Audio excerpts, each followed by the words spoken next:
Dans les lectures de ce dimanche et de cette fête de Saint-Boniface de Bruxelles, il y a comme un programme pastoral, comme un ordre de mission, une direction qui nous est donnée.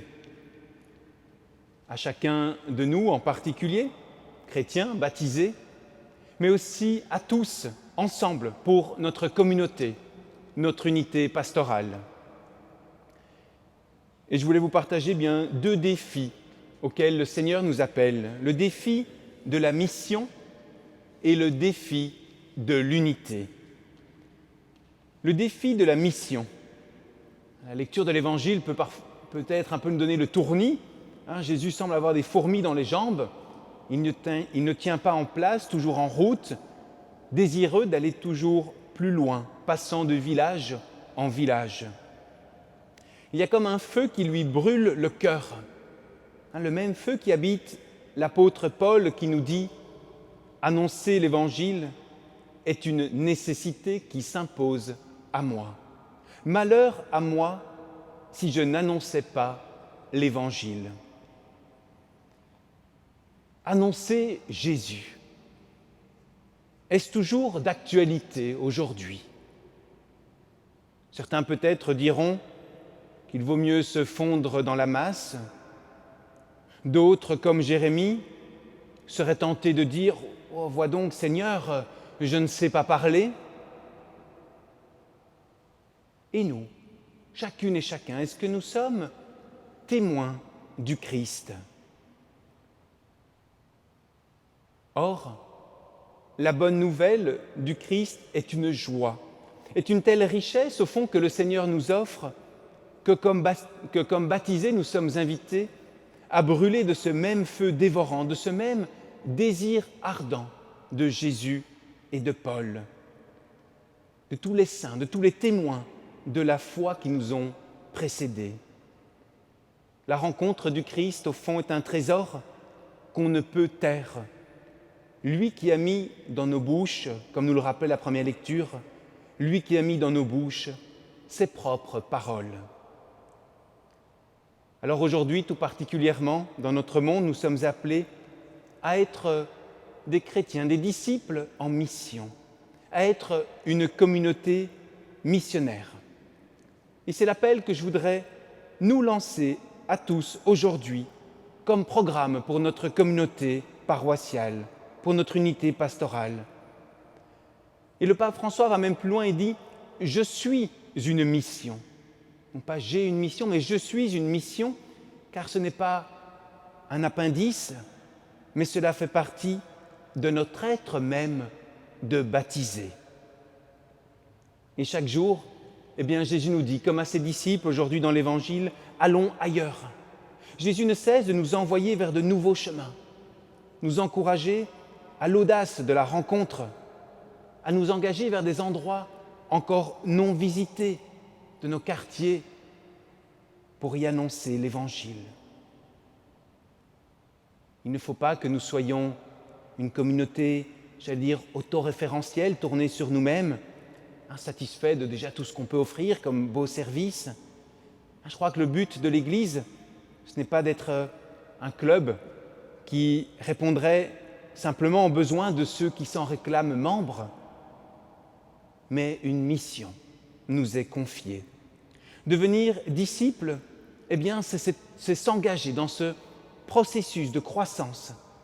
C'est à ce processus de croissance que nous sommes appelés ensemble aujourd'hui. Et au fond, chaque fois que nous restons enfermés un peu dans nos certitudes, le Christ nous invite à redevenir des chercheurs de cet ailleurs. Chaque fois que nous nous replions sur nous-mêmes, sur notre petit cercle étroit, sur nos habitudes ou nos routines, le Christ nous invite à cet ailleurs qui nous ouvre vers l'autre, qui nous ouvre à l'autre, qui nous ouvre à Dieu, Dieu qui sans cesse nous précède. Je fais de toi un prophète pour les nations, dit le Seigneur à Jérémie. Il nous le dit à nous aussi, à chacune et chacun d'entre nous. Et il ne s'agit pas tant de de faire, pour notre paroisse, de faire des choses ou de coordonner plein d'activités, mais plutôt, je crois, de donner le goût, de donner l'occasion à toute personne de pouvoir faire l'expérience de la rencontre du Christ. Voilà le défi de la mission pour lequel Jésus nous invite à opérer un déplacement, une conversion, une croissance missionnaire. Allons ailleurs, nous dit-il, que là aussi l'Évangile soit proclamé. Défi de la mission. Et le deuxième défi de ces lectures, c'est le défi de l'unité. L'unité intérieure pour nous-mêmes et l'unité avec ceux qui nous entourent dans cette diversité. Unité ne veut pas dire uniformité, mais bien communion, richesse de nos différences. L'évangéliste Marc, à travers cette découverte qu'il nous donne des multiples occupations d'un jour bien rempli de Jésus, nous révèle ce qui était le plus important aux yeux de Jésus. Je viens de vous parler de l'importance de l'annonce de la bonne nouvelle, de la mission. Un deuxième point, c'est également la prière prolongée. L'Évangile nous dit, Jésus se leva bien avant l'aube, il sortit et se rendit dans un endroit désert, et là, il priait. C'est la source. Comme l'eau qui abreuve la terre et donne la vie, la prière donne vie aux chrétiens, lui permet de construire son unité intérieure. Jésus, je crois, ne serait pas allé si loin dans la mission s'il ne s'était pas retiré aussi loin dans la prière. Prendre chaque jour un moment de prière prolongée, seul, en couple, en famille, en communauté, dès de l'Évangile du jour, quitte à l'inscrire dans son agenda, un sacré défi, évidemment pour chacune et chacun, pour moi-même aussi, un sacré défi dans notre société qui met souvent en avant la rentabilité, l'efficacité avant toute chose. Mais la prière, frères et sœurs, est un moment capital. Pour les disciples que nous sommes, se mettre à la recherche du Christ est un moment essentiel. Défi de l'unité intérieure. Et le défi de l'unité est aussi le défi de l'unité avec ceux qui nous entourent, cette communion. Paul nous le rappelle, « Je me suis fait tout à tous », nous dit-il.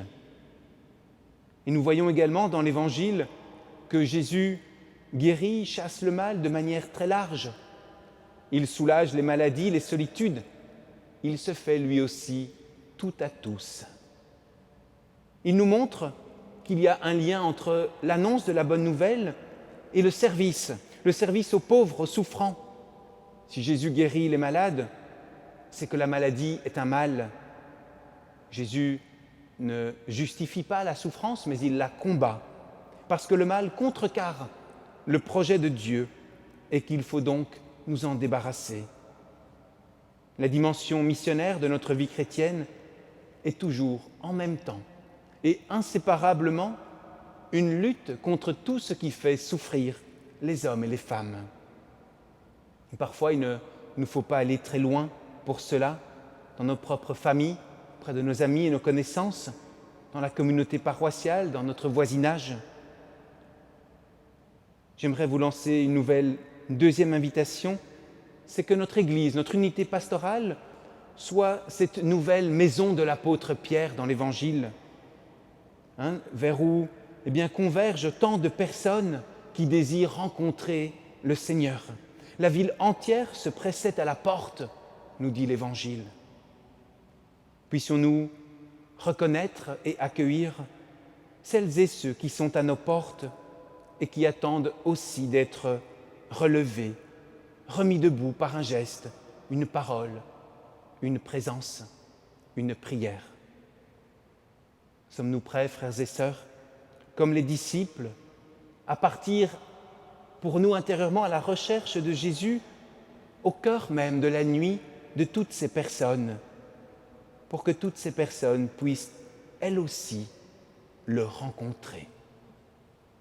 Défi de la mission, défi de l'unité, l'unité intérieure, l'unité de se faire tout à tous, afin que chacune et chacun puisse rencontrer le Sauveur.